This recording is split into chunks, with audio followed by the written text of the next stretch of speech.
Bora, meu povo. Vilmar, Valdirene, Lohane,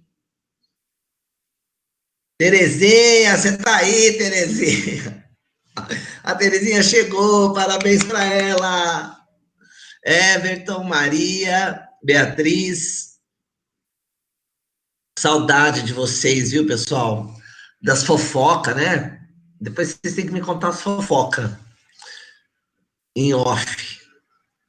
Quero saber de tudo, não me escondam nada.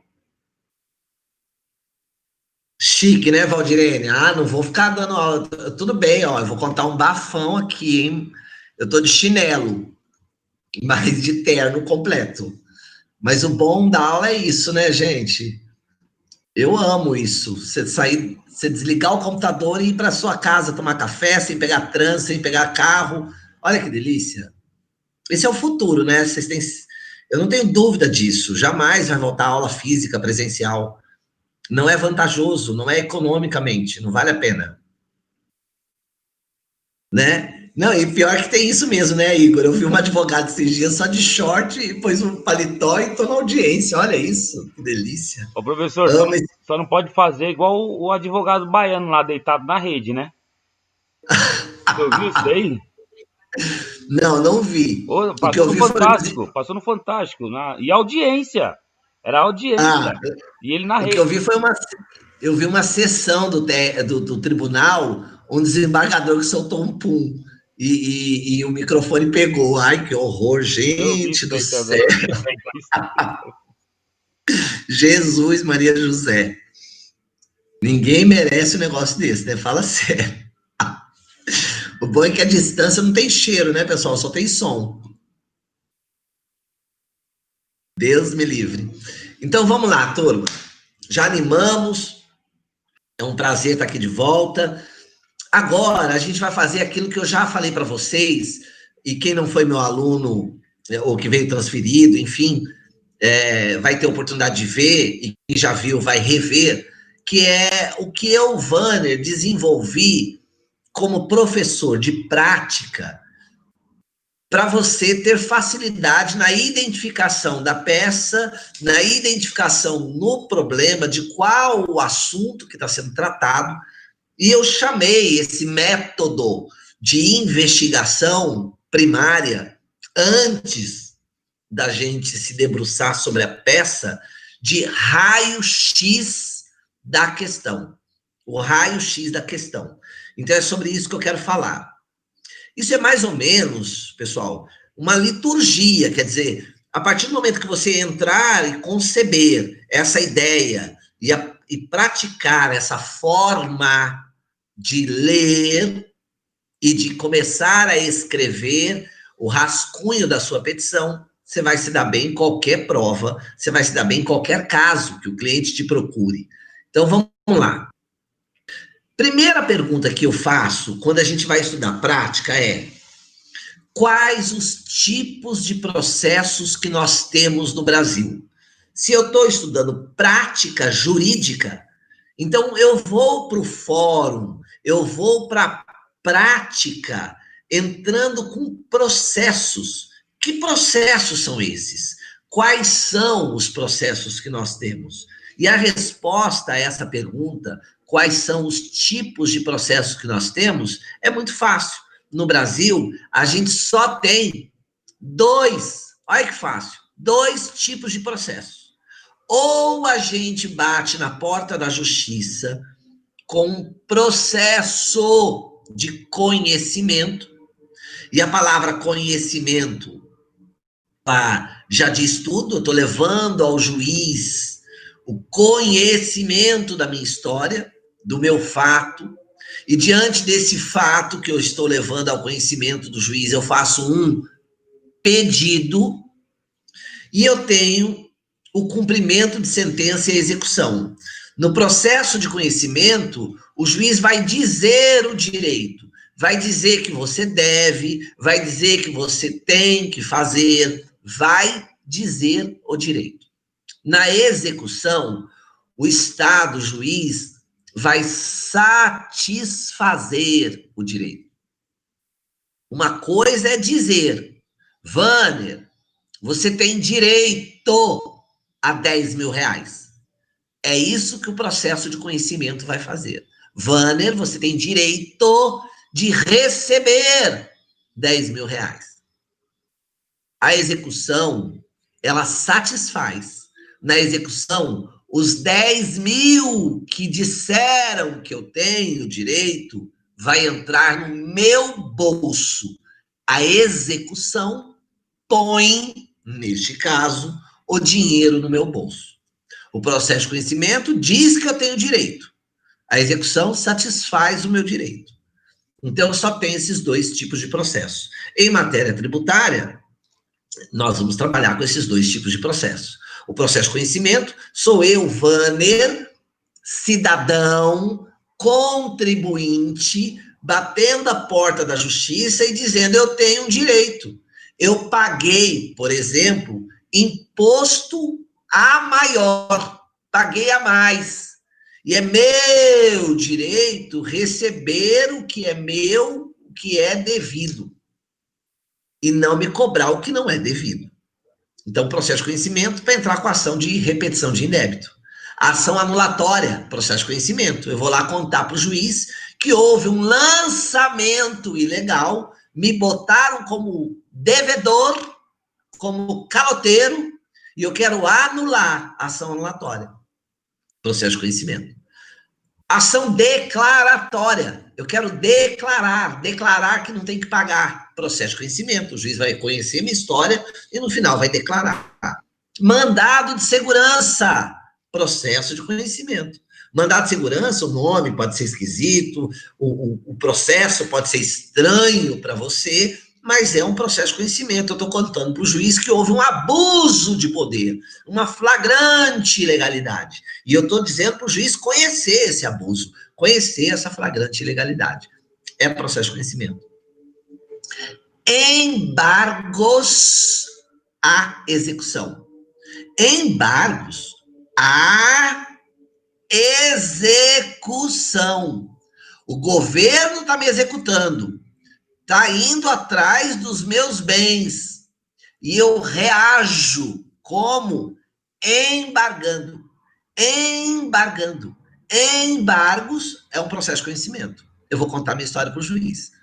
Então vejam vocês, que se eu disse que nós temos 7 peças, dessas 7, meus queridos, 5 são petições iniciais.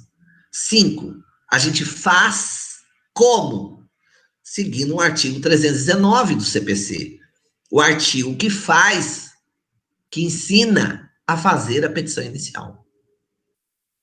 Veja que em matéria tributária, muito difícil eu entrar com execução, porque sou eu executando o governo. Em matéria tributária é muito difícil.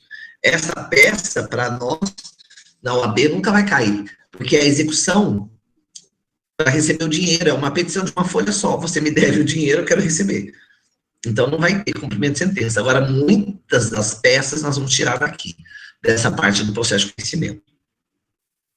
Além de eu fazer essa pergunta, quais são os 2 tipos de processo que nós temos, surge aqui uma outra questão importante. O processo de conhecimento, que é o mais famoso, ele tramita pelo procedimento comum, o procedimento padrão, da forma como está aqui desenhada na tela.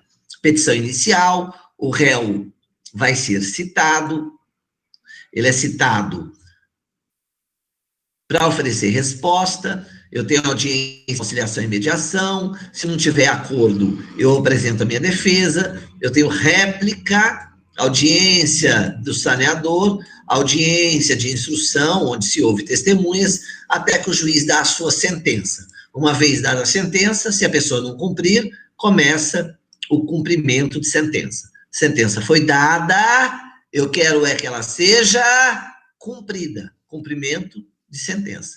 Então, aqui está o desenho do processo de conhecimento.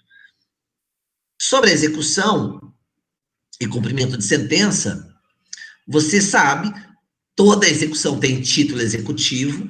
No caso tributário, o título executivo que o governo tem contra nós é a chamada dívida ativa. ou melhor, a certidão da dívida ativa. É um papel, é um documento onde retrata que você deve para o governo e o governo tem dinheiro para receber. Como você deve e o governo tem dinheiro para receber, agora ele está te executando. E ele só pode chegar chegando, pedindo o dinheiro que você deve numa execução, porque tem título executivo. Aquela máxima, não há execução sem título. Toda execução é fundada num título executivo. No caso da CDA, é um título extrajudicial, mas que tem uma lei própria que ensina a executar, que é a Lei de Execução Fiscal. Lei de Execução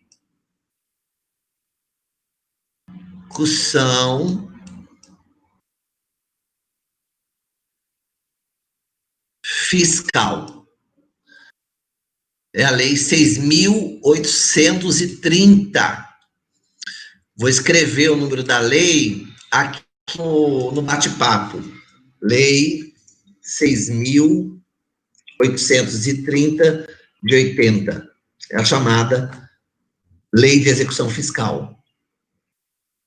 O Renato já mandou uma pergunta aqui. Professor, existe prescrição na ação de execução fiscal? Existe, Renato. E olha, você já deu um spoiler aí, porque o governo, ele pode dormir no ponto, esquecer de te cobrar na justiça, e quando ele acordar, que ele começar, e isso é muito comum, porque o poder público é desorganizado, quando ele acordar, falar, eu tenho que cobrar o Renato. Quando ele acorda, já passou o prazo. Prescreveu. E tem governo que manda ação a si mesmo. E aí, claro, sobra dor de cabeça, porque o juiz recebe, embora o juiz pudesse olhar de ofício e já dizer que está prescrito. Tem juiz que é preguiçoso, Horácio, né, mãozinha curta, não estica a mão para ler, para virar a folha, o juiz manda citar você.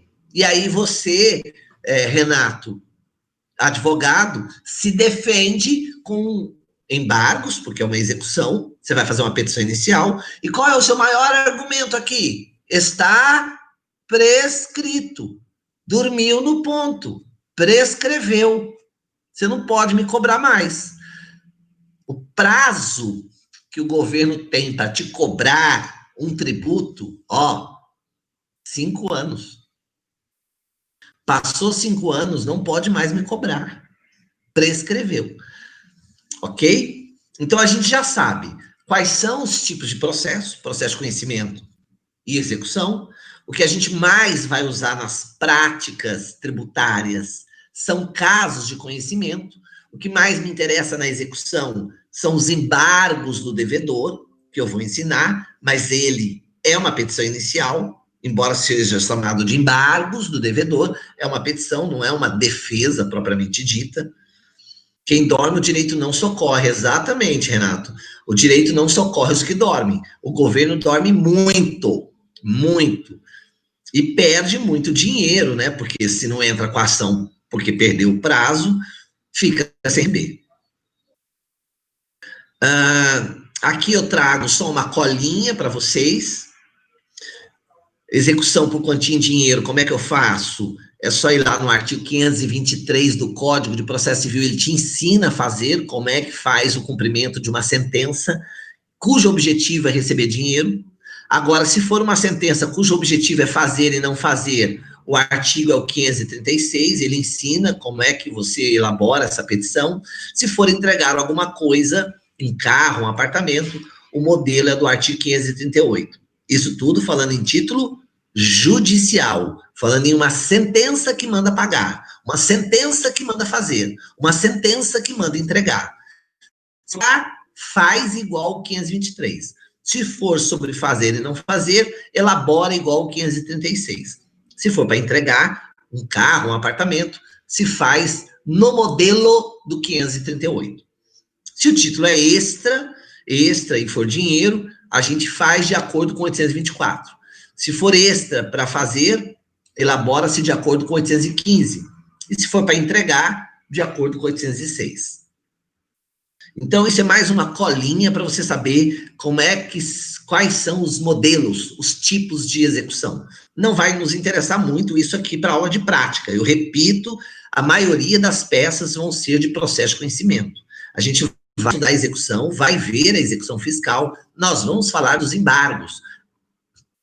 Mas os embargos é a forma do caloteiro, do contribuinte se defender, mas ele se defende atacando, porque os embargos têm natureza de ação. É um processo do caloteiro contra o governo para discutir aquele tributo. Quais são as principais peças de tributário, portanto? Esta é a pergunta crucial. Quais são as principais peças? Em tributário, são 3. Ou a gente vai estar fazendo uma petição inicial, e aí, como é que faz a petição inicial? É só ir lá no artigo 319. Ele ensina passo a passo, tudo igual uma receita de bolo, que a sua petição inicial precisa ter. Ou eu vou fazer uma defesa. Em tributário é muito raro, mas tem. Uma defesa se faz nos moldes da contestação, lá no artigo 335. Ou eu vou fazer recurso. Ou eu faço uma petição, ou eu faço uma defesa, ou eu vou fazer recurso. São essas 3 peças. Claro que petição inicial tem 500 tipos, mas é sempre petição inicial. Contestação, posso ter 500 assuntos, mas sempre vai ser contestação. Tem essa natureza de defesa. E recursos, o que mais cai na OAB é agravo e apelação. São os recursos mais cobrados em tributário. Ok? Pois bem, pessoal. Então, vamos à questão da identificando a peça na questão da prova. E identificando qual é a petição que eu tenho que fazer quando eu leio a questão da prova. Aí entra aquele raio-x, né, que eu ensinei para quem foi meu aluno no passado e que eu vou tornar a ensinar aqui. A primeira coisa que a gente tem que fazer quando está diante de uma questão de prova, e o que eu estou dizendo aqui vale para você, advogado, a primeira coisa que você tem quando estiver ouvindo o seu cliente, porque o cliente que te contrata vai contar a história dele. Então, você fica com a caneta, um papel na mão, né? À medida que o cara vai contando a história, você vai anotando aqui a historinha dele.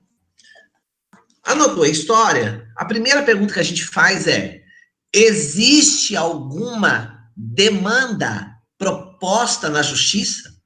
Essa história que a pessoa te contou, em algum momento, ela diz que tem juiz no caso, que tem um processo na justiça?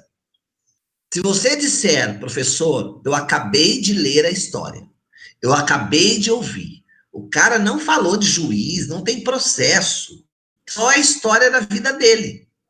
Então, neste caso, pessoal, a peça é uma petição inicial. Porque se não tem processo, sou eu que vou fazer o processo nascer com a minha petição. Sou eu que vou ter que fazer a petição. Então, olha como é lógico isso. Quando eu estou lendo a questão da prova, se em nenhum momento se falou em juiz, se em nenhum momento se falou em justiça, não há notícia de caso na justiça ao ler o probleminha, então você vai ter que fazer uma petição inicial. E fazer uma petição inicial é ir lá no artigo 319, né? E na prova da OAB e na vida, você pode consultar o código seco, a lei. Então, o 319 do CPC tem que ser um artigo, você é aluno de prática tributária, de prática trabalhista, de prática civil, você tem que ir lá todo dia. Você tem que conhecer esse artigo de cabo a rabo, de cima para baixo, de baixo para cima, de coro sorteado. Você tem que conhecer esse artigo, ler muito, voltar a ler, tornar e fazer 4, 5, 6, 7, 722 petições iniciais. Quanto mais petição você fizer, mais prático você vai ficar. Então não tem outro jeito. E se você está no 5º ano, nós estamos no mês de agosto, e está chegando a OAB, está chegando a prova da OAB, Não perca tempo. Você tem que assumir um compromisso. Eu tenho que fazer pelo menos uma petição por dia. Por dia. Todo dia tem que fazer uma. Ah, Wander, mas fazer petição é trabalhoso, perde tempo. Então, você vai começar a fazer uma a cada 2 dias. Daqui a pouco você vai pegar a prática, você é capaz de fazer uma petição em um dia. Então, é isso que eu quero. Que você tenha essa prática, que você tenha essa segurança. Você lê o problema da prova da OAB. Não fala de justiça. Não fala de juiz. Não tem caso no judiciário. Então, é uma petição inicial. Se ao ler o problema da OAB, lá falou que o juiz da 4ª vara, o juiz despachou, o juiz. Então, neste caso, se falou em justiça, falou em juiz, o problema está falando que tem um processo na justiça. Nesta hora, para tudo que você está fazendo, para de ler o problema, vá para o caderno de rascunhos, a OAB vai te dar uma folha de rascunho, e você já anota nessa folha de rascunho, se há um processo na justiça, é porque alguém entrou. Esse alguém que entra, a gente chama de autor. Então, você vai anotar quem é o autor. E se alguém entrou processando outra pessoa. Essa outra pessoa processada, a gente chama de réu. Então, você já vai lá e anota o nome do réu. Aproveita e anota qual é a justiça que está correndo. Qual vara, qual comarca, é Guarulhos, é Campinas, é Ceará, eu preciso saber onde está. E o andamento, que processo é esse? Está em que fase? O juiz recebeu, mandou citar o réu? Veja, se a história acabou em citou o réu, todo réu, todo, é citado para se defender. Então, a peça é uma defesa.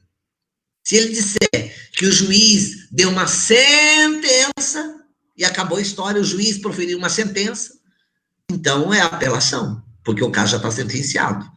Então veja que à medida em que você, ao ler o problema, já passa esse raio-x, né? Você já faz essa filtragem, primeiro para saber se tem processo. Não tem, cabe a você fazer a petição inicial desse processo que vai nascer. Se já tem processo, então você já faz o favor de anotar quem é o autor, quem é o réu, qual é o andamento e o que está acontecendo, que caso é esse, que história é essa, né? A partir desse momento, você já tem, então, o primeiro passo dentro do raio-x na identificação da peça. Fácil, fácil, fácil. Lê o problema. Não fala de juiz, não fala de justiça, não fala em vara, não falou nada, é petição inicial.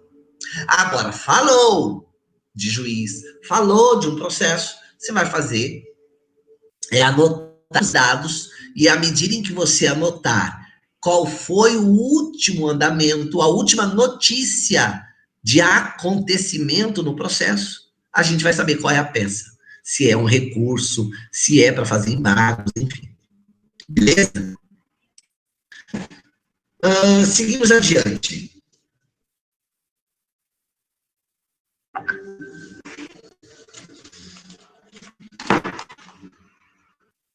Ai, meu filho.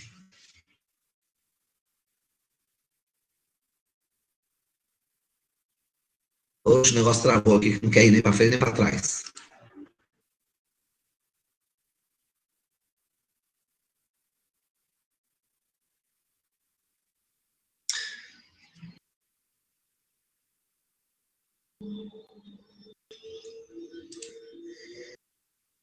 Só um minutinho que eu estou tentando destravar aqui. Pronto. Agora que eu já identifiquei se tem um caso na justiça ou se não tem um caso na justiça, eu já li o problema, então o próximo passo é descobrir qual é o tema de fundo. E quando eu coloco qual é o tema de fundo, é porque em tributário eu vou ter que olhar qual é o imposto. Né? Então eu vou estar lendo o problema, ele vai falar de um imposto, ele vai ter que falar de IPTU, IPVA, ele vai ter que falar de um imposto, de um empréstimo compulsório, é um imposto, é um tributo, desculpa. Mas o problema vai ter que falar, e você já anota. Terceiro e último passo nesse raio-x da peça é encontrar o tema. Quais são os artigos, quais são as leis, se tem alguma súmula, e quais são os fundamentos que utilizar como argumento para debater aquele assunto. Veja que, separando em 3 partes, a primeira parte fica a cargo de eu descobrir se tem processo na justiça ou não. Se não tem, eu vou ter que fazer uma petição inicial. Se já tem, eu vou ter que ler o andamento, e dependendo do que está escrito no andamento, eu vou saber se é um recurso ou é uma defesa. Já sei qual é o processo, se tem processo, se eu vou ter que fazer um processo. Agora, qual é o assunto? O assunto é tributário. Mas qual o assunto dentro do tributário? Imposto, taxa, contribuição de melhoria, empréstimo compulsório, qual é o assunto aqui? E uma vez que eu encontrei o assunto, agora você vai para o índice. Primeiro, pessoal, da Constituição Federal. Primeiro da Constituição Federal. É muito importante que a gente siga essa questão hierárquica. Primeiro é a Constituição Federal. Em seguida, eu vou olhar o CTN. Depois eu vou olhar súmulas. E, eventualmente, alguma outra lei. Mas, na hierarquia, as coisas vão funcionar assim. Primeiro, eu vou olhar na Constituição Federal. É lá que vai estar a boa parte dos meus assuntos de tributário. Depois, eu olho no CTN, em algumas leis extravagantes, e, por fim, súmulas. É sempre bom, daqui até o final do ano, quando você fizer a prova da OAB, se for em prática tributária, que você separe todas as súmulas do STJ e do STF sobre assunto tributário. Essa é uma outra tarefa muito fácil, viu? Hoje você entra no site do STF, no site do STJ, você já tem as súmulas separadas por assunto, por tema. Então fica fácil de você colacionar e pôr no seu computador. E até ler, né, para saber quais são as súmulas, do que tratam essas súmulas em tributário. Pois bem, dito isso, eu trago aqui uma questão da prova da OAB. Eu quero que todo mundo acompanhe a minha leitura. Toda vez que eu, Vâner, entrar aqui na sala de aula com um problema, primeiro eu vou ler o problema sem parar. E é isso que eu quero que você faça. Crie este hábito.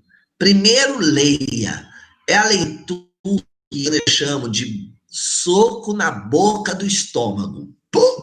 Aquela leitura que você faz para já conhecer o assunto. Nem muito. É só para ler. Essa primeira leitura é rápida.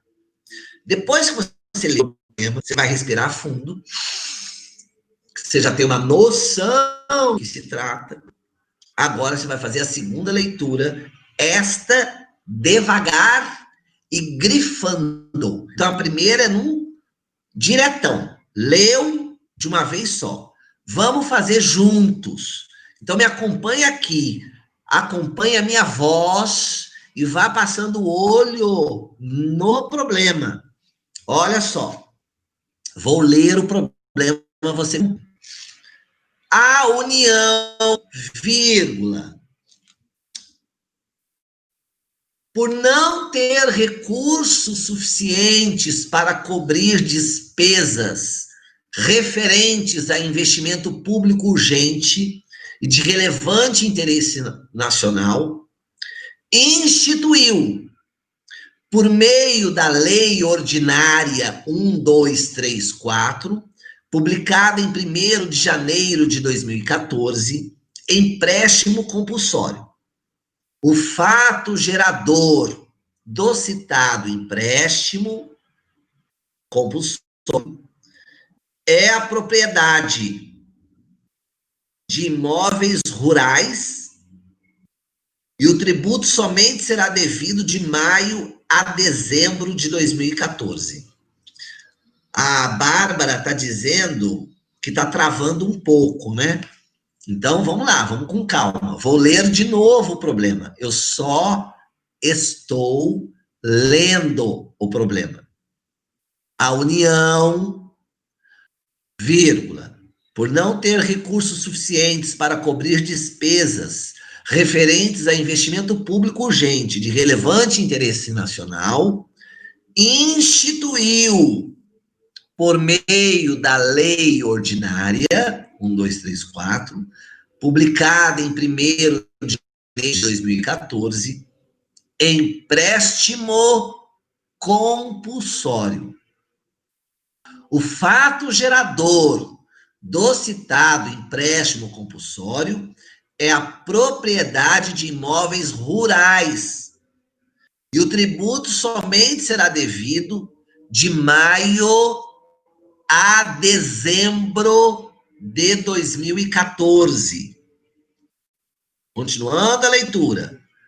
Caio, proprietário do imóvel rural situado no estado X, após receber a notificação do lançamento do crédito tributário referente ao empréstimo compulsório dos meses de maio a dezembro de 2014, realiza o pagamento do tributo cobrado.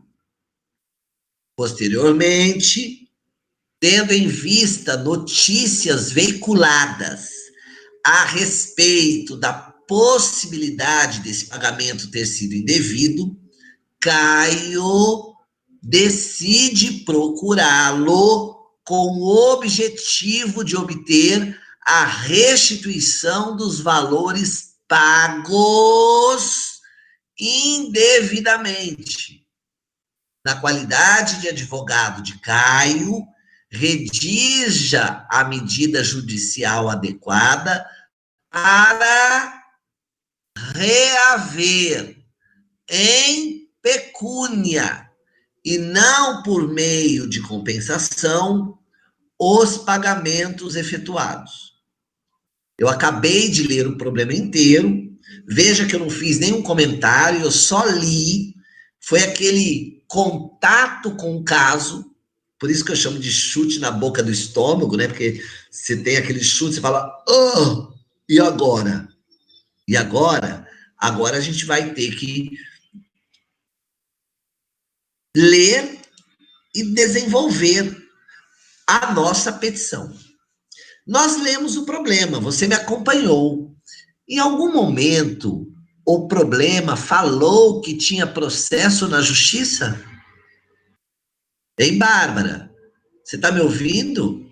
Não falou, né? Ana, falou de algum processo na justiça? Renato?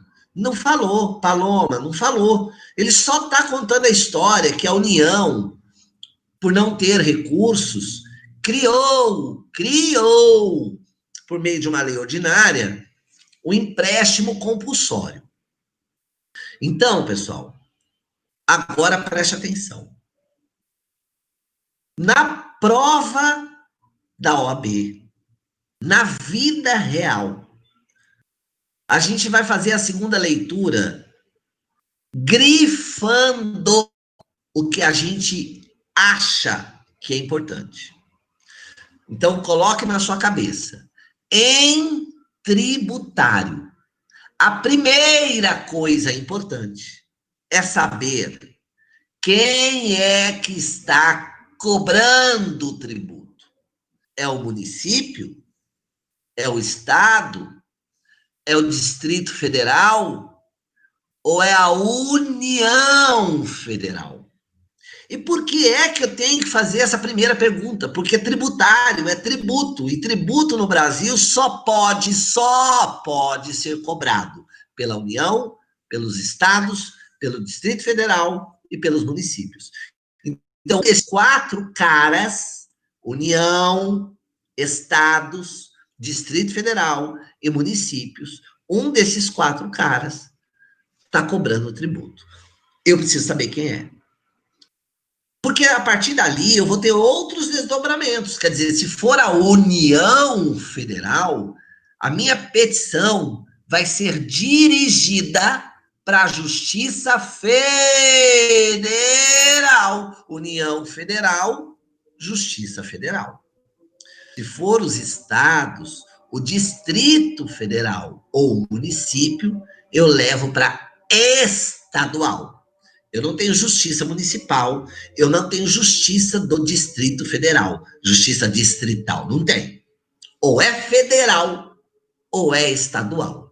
Sendo que federal é para o governo federal, para a União. Então tá bem claro isso. Vamos ler o problema e vamos primeiro identificar quem é o ente tributante que cobra o tributo. No problema, eu começo a União. Eita. O problema já falou para mim, ó. A União. Então, você, no caderno de rascunhos, você já tem que colocar União Federal. É o sujeito ativo. É o ente tributante. É na Justiça Federal, porque envolveu a União Federal. É na Justiça Federal. Primeira coisa é grifar União. A União, por não ter recursos suficientes para cobrir despesas referentes a investimento público urgente de relevante interesse nacional, instituiu, por meio da Lei Ordinária 1234. Por favor, grife Lei Ordinária. Preste muita atenção agora. Preste muita atenção. Olha aqui. Em tributário, existe uma máxima. A maior regra do direito tributário. Não há tributo sem lei que o defina. Não há tributo sem lei que o defina. Eu acabei de narrar o princípio da legalidade. Isso está lá na Constituição Federal. Não há, pessoal, não há tributo, imposto, taxa, contribuição, empréstimo compulsório, lei. Tributário nasce na legalidade. Tem que ter lei. Então, essa é a primeira aula de tributário. A primeira aula é: não há tributo sem lei. Tem que ter uma lei. Acontece, você já sabe, a gente tem dois tipos de leis. Leis ordinárias e a gente tem leis complementares. Ai, professor, eu nunca sei desse assunto, é uma matéria que em direito eu nunca fui bom. Tudo bem, não tem problema. Mas isso você tem que saber. A gente tem lei ordinária e tem lei complementar. Qual é a diferença? Tem que ter uma diferença, porque elas são diferentes. Uma chama ordinária, a outra chama complementar. Tem diferença? Tem. A lei ordinária, primeiro, o nome dela já diz, né? Ordinária. Ordinária, tá em tudo. É bem ordinária, tá em tudo. Ela é ordinária por quê?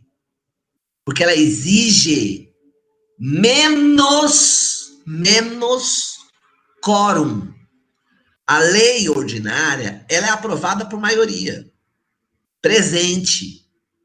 Então, se eu estou falando de uma lei, por favor, lei é composta por L, E, I, lei. Essas são as 3 letras, L, E, I, lei. Não é medida provisória, não é decreto, não é portaria, é lei. Rapaz, lei, quem faz é o legislador. Lei, legislador. No município, quem faz a lei municipal é o vereador. No estado, quem faz a lei estadual é a Câmara de Deputados. E no âmbito federal, na União, quem faz as leis federais? O Congresso. A Câmara dos Deputados mais o Senado. Então, veja, lei é lei. A lei ordinária, seja ela municipal, seja ela estadual, seja ela federal, ela é lei porque passou pelo legislador. No caso do município, os vereadores. No caso do estado, os deputados estaduais. No caso da União, os deputados federais e os senadores. Lei ordinária quer dizer que no município bastava a maioria. Se tem 21 vereadores, a maioria é 10 mais 1. 10 vereadores votando. Ah, mas se no dia só tiver presente 8 vereadores, a maioria é metade de 8, mais 1. 4 mais 1, 5. Se 5 votar, é uma lei ordinária, é aquela lei que não tem frescura, ela é ordinária. Exige uma maioria simples. Lei complementar. Primeiro,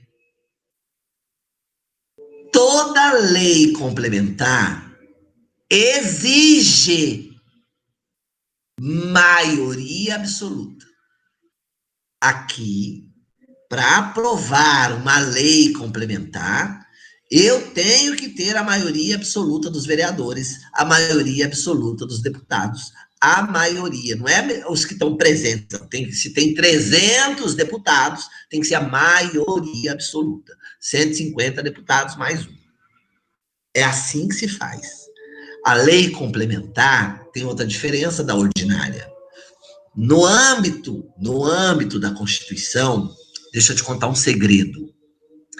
A Constituição é uma mãe. Toda vez que precisar de uma lei complementar para fazer algo, a Constituição vai dizer, precisa de lei complementar. Então a gente tá fácil. Porque quando precisa de lei complementar, a Constituição vai dizer, ela vai dizer, a lei complementar vai tratar desse assunto. A lei complementar. Ora, por que, Wanner, você está falando de lei ordinária, de lei complementar? Por que todo esse assunto? Porque eu repito, o direito tributário nasce sob este berço. Tem que ter uma lei. E toda vez, olha a sacada, presta atenção. Toda vez que eu estiver lendo uma questão de tributário, e esta questão falar de um tributo, vai dizer qual é a lei. Porque não há tributo sem lei. Então, o problema vai dizer que tem uma lei. Qual é a minha missão? É sair grifando na questão da prova qual é a lei. Para que eu vou grifar? Para saber se a lei que o problema disse que pôs era a lei certa. Porque tem tributo que não pode ser criado por lei ordinária. A Constituição, eu disse e eu vou repetir, A Constituição é uma mãe. Ela diz para nós quando é que precisa de lei complementar. E se a Constituição diz, nós temos que obedecer.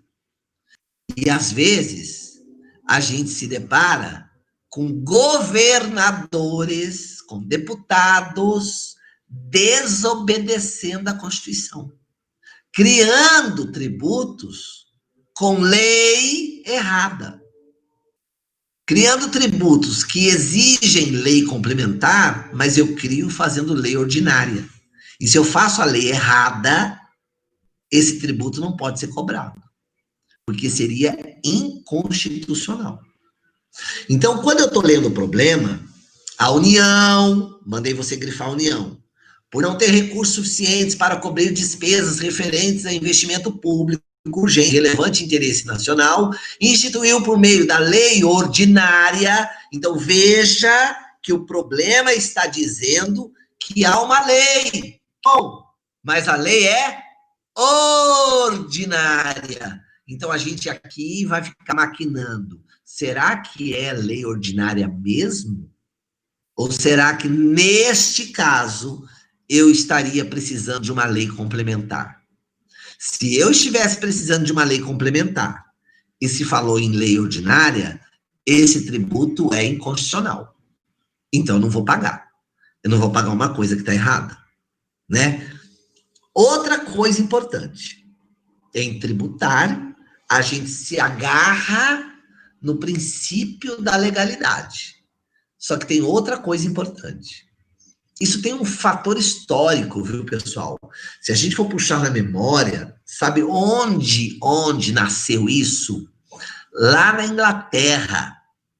Eu estou me reportando aqui a Carta Magna de João Sem Terra, em 1200, lá na Inglaterra.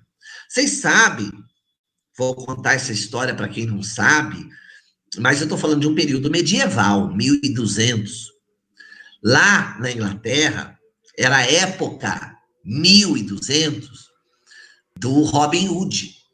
Sabe o Robin Hood? Que a gente vê o filme, roubar dos ricos, dar para os pobres. Diz a lenda que o Robin Hood existiu. Não é historinha. Diz a lenda que ele existiu. Eu estudei isso, fui até atrás. Eu tenho material bem interessante. Mas, enfim, não se sabe se ele existiu em 1200, não tem registro. Mas há notícias, né, de que Robin Hood existiu. Eu estou falando de uma Inglaterra, pessoal, em que o rei da Inglaterra cobrava tributos cada vez mais altos, sufocando o povo. O povo fez uma pressão tão grande para o João Sem Terra que o princípio da legalidade nasce ali. Não há tributo sem lei. Até em inglês o termo, não há tributação sem taxação. Né? Eu não lembro do termo em inglês, without taxation, não há tributo sem taxação, enfim. Mas o fato é que precisa de lei, princípio da legalidade. Só que tem uma outra coisa, não é só uma exigência para frear o ânimo do governo que é assanhado, que é dinheiro, que é imposto. Então, a primeira coisa para frear o rei da Inglaterra, e depois isso virou uma regra mundial, você quer cobrar imposto de mim? Beleza, mas tem que ter lei. E tem que ter lei. Se você parar para pensar, se são os deputados, se são os vereadores, se são os senadores que fazem as leis, quem são os vereadores? São pessoas do povo. Quem são os deputados? São as pessoas do povo. Quem são os senadores? São as pessoas do povo. Você votou para vereador, olha para mim. Você votou para vereador. Você votou para deputado. Você votou em gente do povo para criar lei para você, para o povo. Então, o princípio da legalidade, ele tem essa raiz dizendo, olha, a lei é para nós. E se é para cobrar de nós, tem que ter lei para cobrar de nós. Né, princípio da legalidade. Então, a gente vai ter gente do povo que vai aprovar a lei do povo, que vai cobrar tributos do povo, princípio da legalidade. Ele pode ser pego de surpresa. Tem que ter uma lei.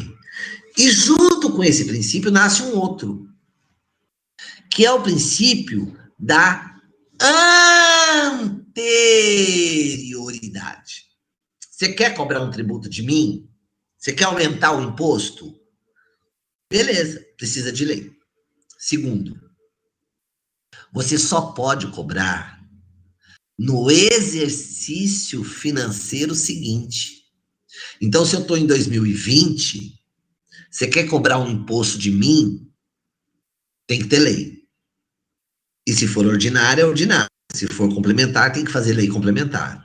E segundo, você não pode cobrar no mesmo ano. Você não cobra antes. Você só pode cobrar no próximo exercício. Isso tem a ver com a não surpresa. Porque para pensar, gente, né? 2021 tá lá na frente. Eu hoje estou trabalhando, eu tenho meu salário, eu sei quanto que eu ganho por mês, eu sei quais são minhas contas, eu tenho água, luz, celular, cartão de crédito. Eu tenho contas para pagar. Se há um tributo que vai ser aumentado, que vai tirar da minha renda, então eu preciso me organizar, né? Eu preciso saber que o ano que vem, além da faculdade, além do cartão de crédito, além do meu celular, eu ainda vou ter que pagar um aumento. Mas eu preciso me organizar, eu preciso ter um tempo. Por isso o princípio da anterioridade. Princípio da anterioridade e nonagesimal, professor. Isso mesmo, Ana. Esse princípio, ele tem duas denotações, né? Anterioridade anual, que é só no ano que vem, e a anterioridade nonagesimal. Minimamente, são os dois juntos ao mesmo tempo, é só o ano que vem e no mínimo 90 dias. Eu tenho que ter no mínimo 90 dias de preparo, né? Que é tempo de eu organizar minhas finanças, porque eu sei que eu vou ter que pagar um imposto novo, que eu sei que eu vou ter que pagar um aumento. Então, toda vez, isso é um mantra, pessoal, há um tributário precisa do princípio da legalidade, tem que ter lei, e eu tenho que me apegar para saber se é lei ordinária ou se é lei complementar. Se não foi feito certo, eu vou falar, eu vou reclamar, vou dizer que a lei está errada, por isso que eu não vou pagar. Mas não é só saber se tem lei. Eu tenho que saber se não está cobrando no mesmo ano. Só pode cobrar no ano seguinte. E minimamente respeitando 90 dias. Pessoal, isso é sempre. Falou em tributário, sempre vai ser assim. Então, você, aluno de tributário, você já vai com um olhar de lince. Você já vai ler o problema já procurando. Primeiro, quem é o ente tributante, se é a União, Estado ou Município. Isso é importante para saber qual é a justiça federal e estadual. Segundo, eu tenho que saber se o tributo ele foi feito por lei ordinária, e se era caso de lei ordinária, ou se ele foi feito por lei complementar, e se era caso de lei complementar. Em um e no outro caso, eu ainda tenho que me atentar à data. Por isso que muitas questões da OAB vão trazer a lei e a data. E é o que aconteceu nessa que a gente está lendo. Essa questão que a gente está lendo, vou repetir tudo até agora, diz assim: a União, grifei a União, por não ter recursos suficientes para cobrir despesas referentes a investimento público urgente e de relevante interesse nacional, instituiu, por meio da lei ordinária, então eu vou grifar, lei ordinária, publicada em 1º de janeiro de 2014, olha a data, 1º de janeiro de 2014, foi quando ela foi publicada. Ora, se ela foi publicada em 1º de janeiro de 2014, princípio da anterioridade, você só pode me cobrar em 2015, porque é no exercício seguinte. Você não pode me cobrar em 2014. É o princípio da anterioridade. Então, veja só, em tributário, você vai ler o problema da OAB, pode fechar o olhinho, fecha o olho, tá lendo o problema da OAB, primeira coisa, eu vou grifar qual é o ente tributante, se é União, Estado ou município. No caso do nosso probleminha aqui, é a união. Eu já grifo por quê? Porque a união é na Justiça Federal. Segundo, tributário, a base, princípio da legalidade. Tem que ter lei. Não há tributo sem lei. E aí, quando eu falo tem que ter lei, eu já me esbarro numa questão. Lei ordinária ou lei complementar? E eu sei, olha a dica que eu estou te dando. Lei complementar está prevista na Constituição. Lei complementar está prevista lá. Então, tudo que é lei complementar, que exige lei complementar, a Constituição te dá numa bandeja. Ela fala aqui precisa de lei complementar. Olha que fácil. E todo tributo não pode ser cobrado no mesmo exercício. Só no exercício seguinte. Claro que tem exceções, viu, pessoal? Tem exceções. E a OAB cobra as exceções. Mas eu não quero falar das exceções agora. Agora a gente está lendo essa questão, e essa questão, como qualquer outra questão, sempre vai me trazer esta dúvida. Primeiro, quem é que está cobrando? Neste caso é a União. Segundo, a lei era caso de lei ordinária ou precisaria de lei complementar? Terceiro, pode cobrar no mesmo ano? A regra é que só se cobre no exercício seguinte. Pois bem, continuando a problema. Olha o que diz o problema da OAB. A União, por não ter recursos para cobrir despesas, instituiu por meio da lei ordinária, publicada em 1º de janeiro de 2014, empréstimo compulsório. Gente, eu vou grifar de verde, ó. Empréstimo, este é o tributo. Empréstimo compulsório. Paloma, Renato, Eurípides, Bárbara, olha só, a palavra empréstimo já diz tudo.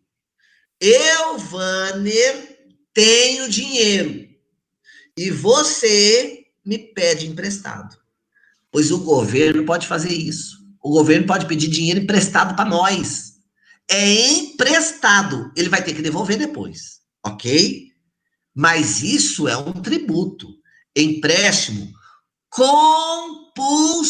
Tá vendo a palavra compulsório? Você não tem que querer. Esse é um empréstimo dolorido, porque não é aquele do cunhado, né? Porque cunhado vai pedir dinheiro para nós, a gente fala, não tenho. A gente fala não pro cunhado.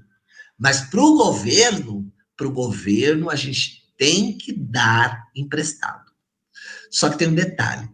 Quando você vai lá na Constituição Federal e vai conhecer o empréstimo compulsório, e eu disse, tudo de tributário começa pela Constituição, lá na Constituição Federal, quando eu olho para o empréstimo compulsório, eu descubro que existe 2 jeitos do governo pedir dinheiro emprestado para nós.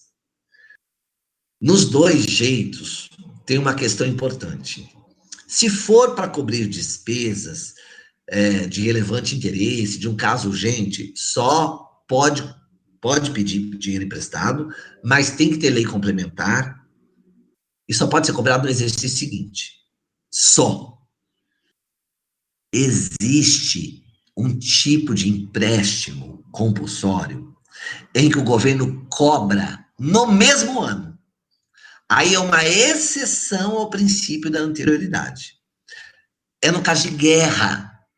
Mas veja, pensa comigo, guerra, pessoal, guerra. Não dá para esperar o ano que vem. Se eu estou precisando de dinheiro para comprar arma, se eu estou precisando de dinheiro para comprar comida para o povo, eu vou pedir dinheiro emprestado, mas não é para o ano que vem, é agora, é guerra, velho, é guerra. Então, cuidado, porque o empréstimo compulsório, a OAB adora, ama esse assunto. Se não cair na peça de tributário, certamente vai cair nas questões. Então, empréstimo compulsório é um assunto bobo, pequenininho, só tem isso para falar, mas cai na OAB. E você não pode ir para a prova da OAB sem saber disso. Se não é para a primeira fase, marcar X, que eu estou te falando, cai na segunda fase, cai para você fazer a peça. No caso aqui, é uma questão dessa. Veja só o que diz o problema. O fato gerador do citado empréstimo compulsório é a propriedade de imóveis rurais. Então, este empréstimo, que foi instituído pela União, através de uma lei ordinária, publicada em janeiro de 2014, ela tem como fato gerador o que faz eu ter que pagar o empréstimo do governo. Ter um imóvel rural. Se eu tenho um sítio, se eu tenho uma chácara, eu vou ter que pagar esse empréstimo. Eu vou ter que emprestar dinheiro para o governo. Quem disse? A lei. E a lei manda. Ah, mas essa lei está errada. Mas é lei, pessoal. Eu vou precisar ir na justiça. Né? Eu vou precisar ir lá na justiça dizer que a lei está errada. E o tributo somente, olha isso, somente será devido de maio a dezembro de 2014. Epa, epa! Você está cobrando no mesmo ano?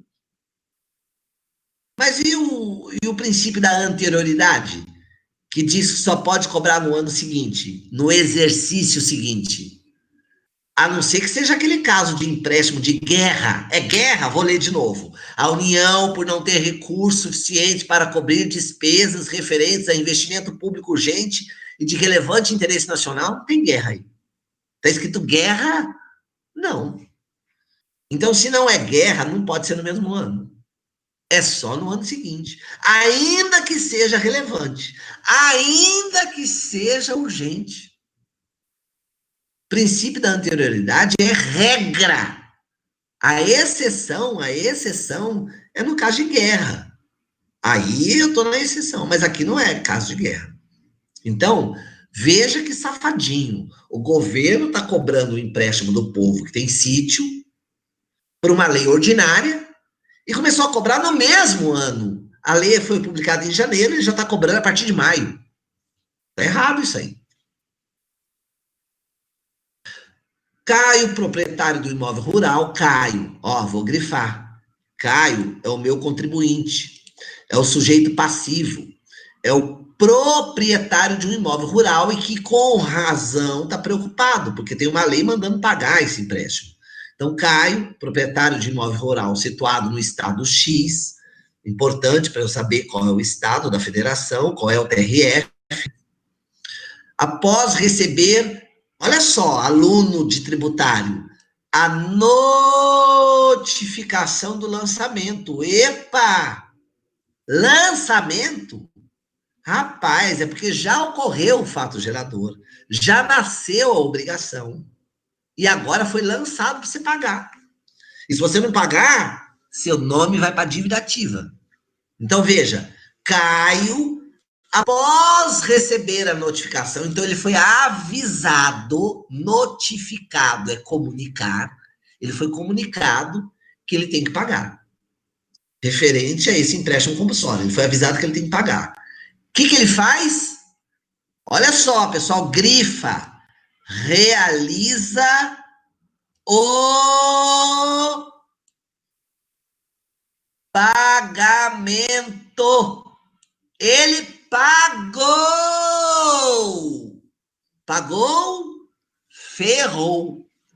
Você pagou uma coisa errada, agora você tem que ir na justiça pedir o dinheiro de volta. Por isso que eu brinco, pagou, ferrou, né, Ana? Pagou, ferrou, porque agora você vai ter que ir na justiça para pegar o dinheiro de volta. Não é igual a padaria, que eu paguei a mais, era R$ 5, eu dei 50, eu volto no caixa e peço o dinheiro. Com o governo não tem essa de vai no caixa. Você vai lá e ele vai falar, sinto muito, você vai ter que contratar um advogado e entrar com uma ação. A ação para reaver o pagamento indevido. Indébito, repetição de indébito. É essa ação. Pagou errado. Pagou indevidamente? Pagou. A prova tem que falar que pagou. A palavra pagou tem que aparecer. Se apareceu a palavra pagou, pode certo. É repetição de indébito. Não tem outro jeito de eu reaver meu dinheiro. Pagou, ferrou. Então, veja, ele realiza o pagamento, e eu grifei isso. Posteriormente, tendo em vista notícias veiculadas a respeito da possibilidade desse pagamento ter sido indevido, olha a OAB, ainda diz que tem notícias de que o pagamento é indevido, Caio decide procurá-lo com o objetivo, o que ele quer, o que ele quer. O objetivo é o que você quer. O que você quer? Olha o que a prova diz. Ele quer obter a restituição dos valores pagos, porque pagos indevidamente. Então a OAB diz que o Caio pagou o empréstimo compulsório, procurou o seu escritório dizendo: olha, eu paguei essa bosta aqui, mas eu tô pensando, será que tá certo isso? Porque se era indevido, eu quero meu dinheiro de volta. É isso que eu quero. Eu quero o meu dinheiro de volta. Repetição do indébito. Agora veja, né, pessoal? A OAB vem, né? Ela é uma mãe nesse caso. Ela diz assim: na qualidade de advogado de Caio, redija a medida judicial adequada para reaver em pecúnia. Pecúnia é dinheiro, reaver em dinheiro. E não por meio de compensação, não vem com essa história de, olha, eu tô com seu dinheiro, mas você vai ter que me pagar, então compensa. Não, eu quero a minha parte em dinheiro. Eu paguei a mais, eu quero de volta. Reaver em pecúnia os pagamentos efetuados. Então veja que a partir daí, eu tenho nas minhas mãos um caso envolvendo empréstimo compulsório. Aonde que eu acho empréstimo compulsório? Fazendo lá aquele meu raio-x, a ação de repetição de débito vai ter que ser endereçada à vara federal, da seção judiciária do estado X. Por que vara federal? Porque o autor da ação é o Caio e a ré é a União, porque é ela, a União, que cobrou, né? Então, eu estou no meu rascunho aqui, pensando e escrevendo. Eu vou ter que fazer uma petição dirigida à Justiça Federal. O autor vai ser o Caio, que pagou um tributo indevidamente, e o réu, a ré, é a União Federal. No mérito, eu tenho que dizer o quê? Que o empréstimo compulsório é inconstitucional. Uma vez que este tributo deve ser instituído por lei complementar, conforme o artigo 148, caput da Constituição Federal. Artigo 148, caput da Constituição Federal. Se você puder acompanhar,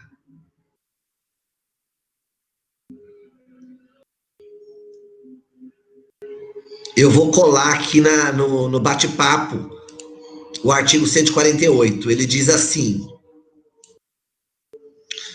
olha só o que diz o artigo 148. A União, mediante lei complementar, tá vendo a Constituição escrevendo mediante lei complementar, poderá instituir empréstimos compulsórios. Então, no meu problema, a União fez a criação de um empréstimo compulsório por lei ordinária. Está errado. Essa é a minha primeira tese. Esse é o primeiro argumento. Eu vou dizer que o tributo é inconstitucional, porque não há tributo sem lei, e neste caso a lei correta seria complementar. Como foi feito na lei ordinária, essa lei constitucional. A forma de você me cobrar está errada. E como eu já paguei, eu quero meu dinheiro de volta. Por que você quer o dinheiro de volta? Porque você está cobrando por uma lei errada. Eu nem deveria ter pago. Mas já que eu já paguei, eu quero meu dinheiro de volta. A União, mediante lei complementar, poderá instituir empréstimos compulsórios. Olha o que diz o inciso 2. No caso de investimento público de caráter urgente, de relevante interesse social,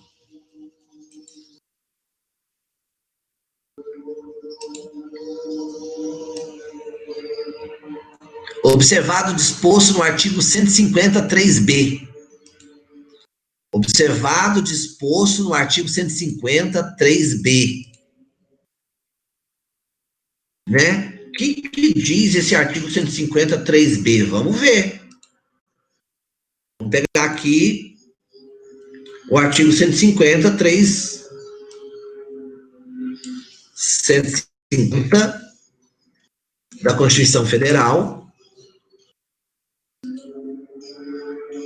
O artigo 150 diz: sem prejuízo de outras garantias asseguradas ao contribuinte, é vedado à União, Estados, municípios e ao Distrito Federal. Veja que ali está escrito é vedado. É vedado. 3B. É vedado. Número 3. Cobrar tributos. Cobrar tributos. B. No mesmo exercício financeiro. No mesmo exercício financeiro. Tá vendo? Então, eu tenho duas argumentações. Eu tenho duas teses para colocar nessa peça. A primeira diz respeito à lei. O empréstimo compulsório não pode ser criado por lei ordinária. Se está errado. Se criou em confronto com a Constituição, é inconstitucional. E se é inconstitucional, se eu paguei, eu quero meu dinheiro de volta. Por quê? Porque é inconstitucional. Você não podia ter cobrado por lei ordinária. Segundo argumento, ainda que a lei estivesse certa, ainda que estivesse, não tá, mas ainda que estivesse, você não pode me cobrar no mesmo ano. A Constituição diz que é só no exercício seguinte. Então, a cobrança também é inconstitucional. Esses são os argumentos. O primeiro, que é a lei que está errada, não é lei ordinária, seria uma lei complementar. Quem falou isso é a Constituição. Oi, Ana. Oi? Ia repetir porque travou e a gente não conseguiu ouvir.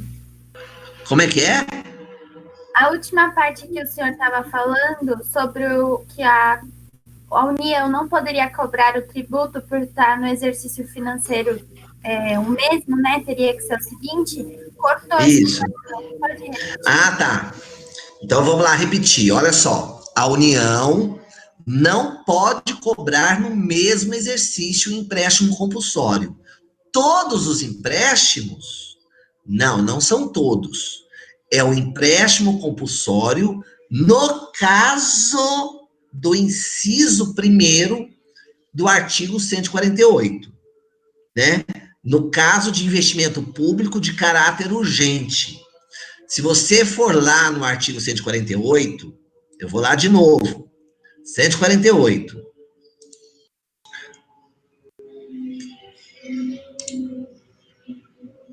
O artigo 148 da Constituição Federal, ele diz assim: a União, mediante lei complementar, poderá instituir empréstimo compulsório para atender às despesas extraordinárias decorrentes de calamidade pública, de guerra externa ou de sua iminência, no caso de investimento público de caráter urgente de relevante interesse nacional, observado o disposto no artigo 150. Então, veja, eu vou pôr aqui de novo o artigo 148 no nosso bate-papo, porque ele tem dois casos de empréstimo compulsório. Dois. Você está vendo aí? O caso 1, para atender despesas extraordinárias decorrentes de calamidade pública, guerra externa ou iminente de uma guerra. Então, quando é que o governo pode criar empréstimo compulsório? Bom, primeiro por lei complementar, sempre. Primeira hipótese, no caso de guerra, calamidade pública.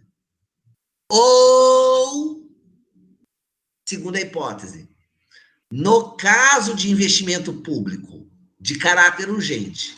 Só que nesta hipótese, no caso de investimento público, investir dinheiro, no caso de investimento público, observado o artigo 150, 3B. Neste caso, observado. O recado que a Constituição está dizendo é: empréstimo compulsório tem dois tipos. Empréstimo compulsório, eu tenho dois tipos. Os dois precisa de lei complementar. O primeiro caso é guerra. E guerra precisa de lei complementar. Mas cobra no mesmo ano. Por que guerra cobra no mesmo ano? Porque a Constituição, quando falou de guerra, não mandou observar o artigo 153B, que é o artigo 153B que fala que só cobra no ano que vem.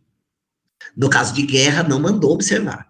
Mas no caso de investimento público de relevante interesse, mandou observar. Então, a guerra é a exceção. Então, Carolina, o empréstimo compulsório não é exceção ao princípio. Cuidado. O empréstimo compulsório, no caso de guerra, é exceção. Empréstimo compulsório, no caso de investimento urgente, não é exceção, porque a Constituição manda, no caso urgente, que obedeça a anterioridade. Ok? Carolina entendeu? Todo mundo aqui entendeu? Então, empréstimo compulsório, primeiro precisa de lei complementar. Primeiro de tudo. Qualquer um precisa de lei complementar. Depois, eu tenho dois tipos. Se for de guerra, não precisa da anterioridade, ou seja, cobra no mesmo ano. Claro, é guerra, a pessoa morrendo de fome, precisa de dinheiro, é agora. No caso urgente, é urgente, mas daqui a pouco, né? Urgente só o ano que vem. Urgente, mas daqui a pouco, só o ano que vem. Porque precisa respeitar a anterioridade. Beleza? Ó, Eurípides, Terezinha, beleza, todo mundo entendeu. Então, veja só, pessoal, Márcia, a gente está pegando na veia que a matéria tributária, ela é muito mais constitucional do que tributário mesmo, né? Porque o tributário está na Constituição. Mas o que eu acho mais legal, e você vai perceber isso olhando as questões da prova da OAB, vá lá olhar, entra no site da AGV, baixa as últimas provas de tributário, vai lá olhar. Você vai ver que vira e mexe, eu ando, e o problema da prova vai falar da lei ordinária, vai falar do ano que cobra, e a minha ferramenta, o tempo inteiro como advogado, a lei está errada, não pode cobrar nesse mesmo ano.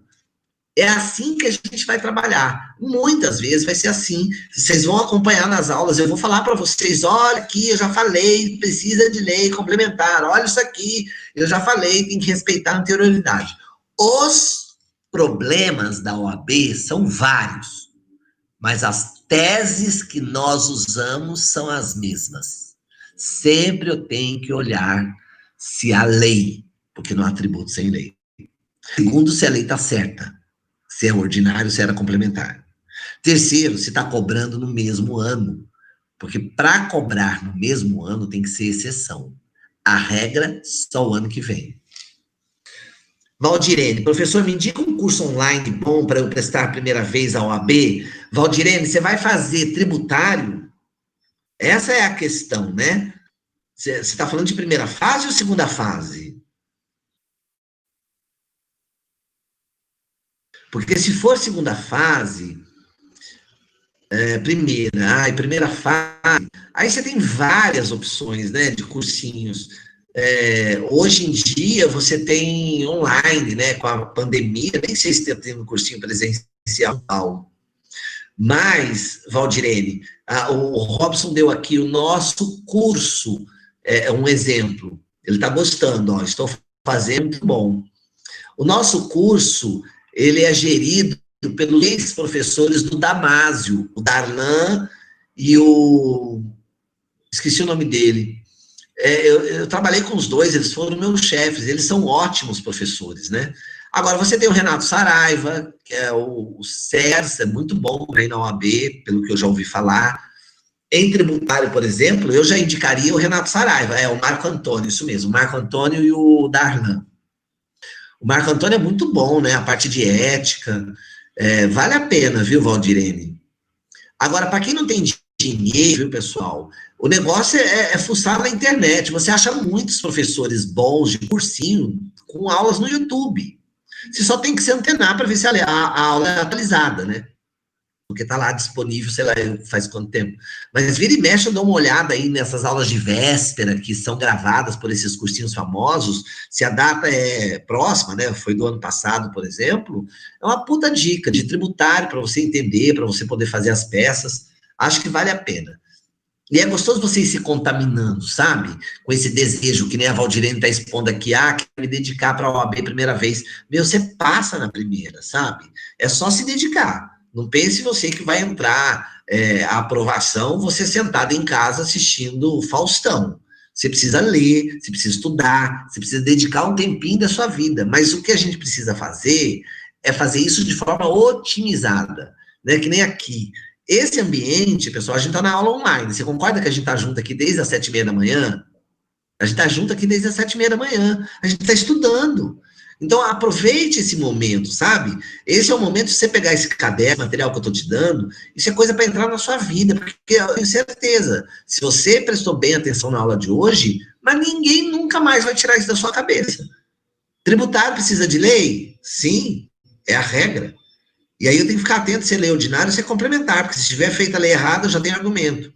E a lei diz que só pode cobrar no ano que vem, né, no próximo exercício financeiro. Então, isso é uma coisa que você vai falando, vai repetindo, de tal forma que isso acaba sendo quase que natural. Você já vai lendo as questões da prova, já fazendo esse raio-x na sua cabeça. Você já vai grifando lei ordinária, se está certo, no mesmo ano, será que pode? Né? E assim você vai desenvolvendo aquilo que eu disse no começo do curso, segurança. Você precisa ter segurança.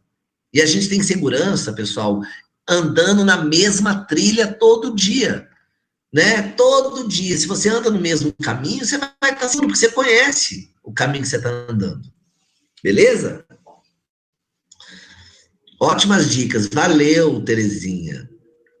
Aí a segunda, né, questão que está aqui, que eu coloquei, é o segundo argumento, indicar a violação ao princípio da anterioridade, uma vez que o empréstimo compulsório, referente a investimento público de caráter urgente de relevante interesse nacional, somente pode ser cobrado no exercício financeiro seguinte à publicação da lei. Neste caso, somente poderia ser em 2015, conforme o artigo 148, inciso 2, cumulado com o artigo 150, inciso 3, a linha B, ambos da Constituição Federal. Ok? Então, eu acabei de fazer o raio-x.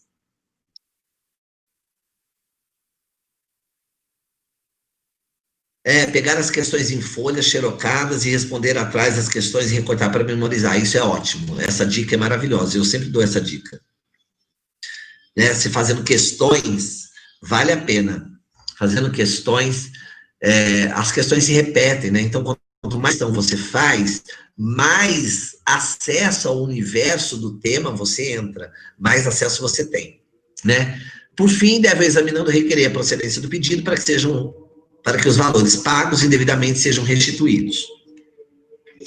Turminha, como é feita a pontuação na OAB? Essa é uma outra questão importante que eu já disse nas aulas de prática e que agora eu vou repetir. Veja, eu trouxe aqui um gabarito da OAB. É literalmente o gabarito que a OAB publica depois da segunda fase. Veja, numa peça qualquer, a OAB deu o gabarito dizendo a pontuação. Se você fizer o endereçamento sim, neste caso aqui é a União, o endereçamento seria na Justiça Federal, você ia ganhar 0,10. Se você qualificar o autor, no caso, qualificar o Caio, dizendo a nacionalidade, estado civil, profissão, CPF, endereço eletrônico, endereço residencial, colocar esse beabá besta, 0,10. Qualificar o réu, no caso que eu estou processando a União, então pessoa jurídica de direito público interno, com sede na procuradoria, o endereço eletrônico, você vai ganhar 10. Demonstração do cabimento, dizer que cabe a ação de repetição de indébito. Por quê? Porque eu paguei, pagou, ferrou. Você não vai colocar ferrou na peça, né? Mas é o raciocínio, pagou, ferrou. Então, cabimento, cabe porque eu paguei. Né? No caso aqui, se tinha liminar, não tem, né? Por favor, aqui não tem liminar. Mas é só um exemplo de como a OAB pontua. Pedir a citação Procedência do pedido vale 50, pedir a citação vale 20, intimar o MP, que aqui não vai ter, né? Não vai ter isso aqui. Porque esse gabarito que eu pus aqui não é o gabarito da prova, é um gabarito de qualquer prova, que a OAB um dia fechou. Condenação do réu vale 10, valor da causa vale 10, fechamento da peça vale 10, no final dá 5 pontos, que é o que você precisa tirar, né? A nota máxima na peça é 5. Eu coloco isso para você ver que ganhar pontos na prova de prática tributária não depende de saber qual é o tributo. Não depende de saber tributário. Porque se eu sei fazer o endereçamento, se eu sei qualificar o autor, se eu sei qualificar o réu, se eu peço a procedência, se eu peço a citação, a condenação, o valor da causa, se eu colocar algumas coisinhas, pessoal, eu já ganho 3 pontos, 4 pontos, mas assim, ó, facinho. É de ponto em ponto que a gente ganha, né, a aprovação. Então, isso me dá uma certa segurança.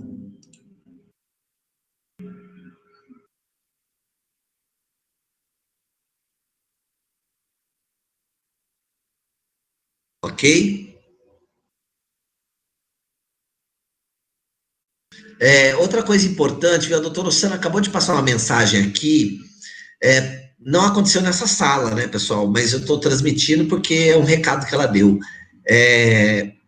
Orientar os professores para, no intervalo da aula, fecharem o vídeo e o áudio. Tenho percebido que alguns estão deixando aberto, pode acontecer alguma situação constrangedora. Então é o negócio de fechar o vídeo lá, né? Aqueles bafão lá que a gente falou no começo da aula. Bom, eu fecho tudo.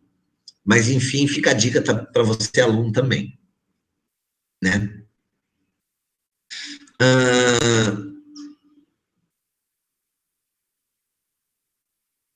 Aqui está o artigo 319 que eu trouxe, que mostra, né, o roteiro da petição. Ó, endereçamento. Olha como é fácil. Esse artigo eu posso ler no dia da prova, né? A prova é com consulta. Ó, o nome, prenome, estado civil, existência ou não de união estável, profissão, número de inscrição no cadastro de pessoas físicas, endereço eletrônico, domicílio, residência do autor e do réu. Cara, só isso aqui, o item 2, se você fizer certinho, não esquecer CPF, não esquecer nada, você ganha 20 décimos. Porque é 10 a qualificação do autor e é 10 a qualificação do réu. Só nessa bobeira você tem quase metade, meio ponto, 20 décimos, né? Então, vale a pena se atentar a esses detalhes. Aqui, pessoal, eu começo a peça, mas pelo adiantado da hora, eu não vou começar a peça agora, porque a gente vai começar e parar, porque é quase 11 horas, né? Então, eu vou deixar para a próxima quinta-feira. Na próxima quinta, a gente vai fazer essa peça, eu vou dar uma outra peça para você treinar em casa e a gente vai seguir com outro assunto, ok? Então, eu quero encerrar a aula por aqui, para que a gente não fique no meio do caminho. Quero mais uma vez, olha, saudade de todos. Ai, que pena que a gente não pode se abraçar presencialmente e rir, mas, infelizmente, né, pessoal, a coisa é grave, é séria, se cuidem muito. Aqui em Mato Grosso do Sul, nós estamos no auge da pandemia. Né, já bateu o pico de sobrecarga do Sistema Único de Saúde, dá um medo gigantesco de andar na rua, sabe? Tanto que eu tô morando num sítio. Eu só tô vindo na cidade da aula, porque eu ainda tô com um probleminha na internet lá, tá meio devagar. Mas se Deus quiser, o ano que vem, semana que vem, a minha internet, eu dei um upgrade, aí eu nem do sítio vou sair, vou dar aula do lado de uma galinha, viu? Vocês vão ver eu e a galinha do lado, assim. Falou? E tá um vento gigantesco aqui. Aqui tá ventando muito, muito calor. Renato, Terezinha, Robson, Maria, Alessandra, Rebeca, beijo, Fábio, Caterine. Fique com Deus, Eurípides, saudade de vocês, tá? E até a próxima aula. Lembrando que a próxima aula, quinta-feira, é com o professor Levi. As 4 aulas com Levi, tá bom? Beijinho. E qualquer coisa, vamos usar o grupo para dúvidas, para o que você quiser. Mas sem figurinha, sem piada, sem nada, hein? O grupo é só material de estudo, ok? Beijo, turma. Fiquem com Deus. Bye. Amanhã nós temos